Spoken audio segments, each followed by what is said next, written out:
Shri Venkateswara gold తాకట్టులో ఉన్న మీ బంగారాన్ని విడిపించి కొనబడును. హలో అండి, నా పేరు రాకేష్. నేను 2 ఫిలిమ్స్ చేశాను. ఎవరికి చెప్పొద్దు, పేక మెటల్ మీకు తెలిసినాయి. అండ్ వీళ్ళందరూ ఇక్కడ షేర్ చేశారు వాళ్ళ పర్స్పెక్టివ్స్, వాళ్ళ ఇష్యూస్, ప్రాబ్లమ్స్. అంటే అది కరెంట్ సినారియోలో ప్రాబ్లం. బట్ నాకేమనిపిస్తుంది అంటే అసలు కంప్లీట్గా అసలు ఈ యూనియన్స్ ఎందుకంటే నేను అసలు ఫస్ట్ ఫిల్మ్ యూనియన్తోనే నేను తీయలేదు. అంటే నాకు I'm sharing my point of view. ఎందుకంటే నాకు దగ్గర డబ్బులు లేవు. I cannot pay the union. I made the film in 1.5 CR అని నన్ను ఎవరు వచ్చి క్వశ్చన్ చేయలేదు. సరే, సెకండ్ సినిమా నన్ను క్వశ్చన్ చేశారు.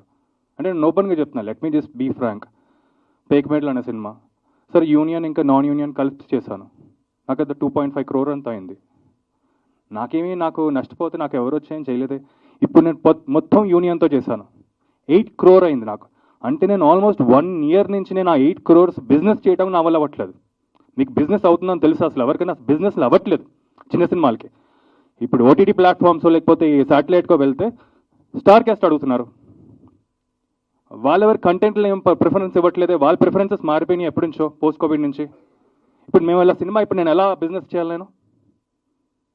సరే, ఇలాంటి పొజిషన్లో నేను సరే యూనియన్కి నేను అందరు కట్టుకుంటే నేను చాలా జెన్యున్గా నేను చేస్తే ఇప్పుడు నేను స్టే కట్ నేనే ఉన్నా కదా. నాకు ఎవరైనా వచ్చి చేస్తున్నారా? నా ప్రొడ్యూసర్స్ కౌన్సిల్ వచ్చి చేస్తారా? నాకు ఇప్పుడు ఆ 8 crores స్టేక్ నాకే కదా.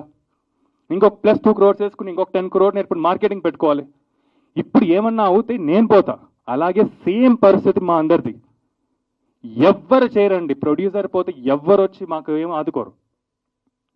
మేమే ఏదో అమ్ముకుని మళ్ళీ పిచ్చి కాబట్టి ఈ సినిమా అంటే మేము మళ్ళీ వచ్చి మేము చేయాలి. అసలు నాది ఏంటంటే, అవును ఇప్పుడు పోయిందండి నాకు నిజంగానే ఒక సినారియో. నా సినిమా పోయింది. నెక్స్ట్ సినిమా దగ్గర 50 lakhs ఉంది. నేను యూనియన్ ఎందుకు పెట్టుకుంటాను? యూనియన్ పెట్టుకోను, పెట్టుకోలేను నేను. But I want to make a film. నాకు ఇన్స్పిరేషన్ ఒక రకంగా మా అందరికి ఈ రోజుల్లోనే సినిమా ఒక 5Dనో 17 తీశారు. సో ఎక్కడి స్టార్ట్ అయ్యి ఎక్కడ వెళ్ళిపోతున్నావో, అసలు ఎక్కడ ఈ డబ్బులు ఎక్కడ పెడుతున్నావో అసలు మాకు అర్థం కావట్లేదు అసలు. సో ఫస్ట్ అది నాకు, do we really need union to make films? Or can we please consider union and non union? Or కంప్లీట్గా నాన్ యూనియన్ వెళ్ళిపోవచ్చా అనేది? Why can't we consider that? And second point, call sheets. పొద్దునే 7 నుంచి 6 వరకు, 6 to 6 ఒక call sheet అనుకోండి. ఎవరు వస్తున్నారండి 6కి? అసలు ఎవరు స్టార్ట్ చేస్తున్నారు 7 o'clockకి? ఎవరు చేయట్లేదు. నేను వచ్చి కూర్చుంటాను లాస్ట్కి. నేనే డబ్బులు పెట్టుకుని, నేనే ప్రొడ్యూసర్ కాబట్టి. ఎవరు వస్తున్నారు? ఎవరు రావట్లేదే. అంటే 8కో 9కో 10కో పడుతుంది ఫస్ట్ షాట్. అంటే ఇన్ అవర్స్ అంతా వేస్ట్ కదా మాకు. పెట్టండి 9 to 9 పెట్టండి, మా ఇష్టం వచ్చినట్టు పెట్టండి. 12 అట్లీస్ట్ ఏదైనా కన్సిడర్ చేయండి. మాకు 12 hours కాల్ షీట్ అని కన్సిడర్ చేయండి. అట్లీస్ట్ 9 to 9 కన్సిడర్ చేయండి. ఇలాంటి మా ప్రొడ్యూసర్ ఫేవర్గా ఎవరైనా చేయరు.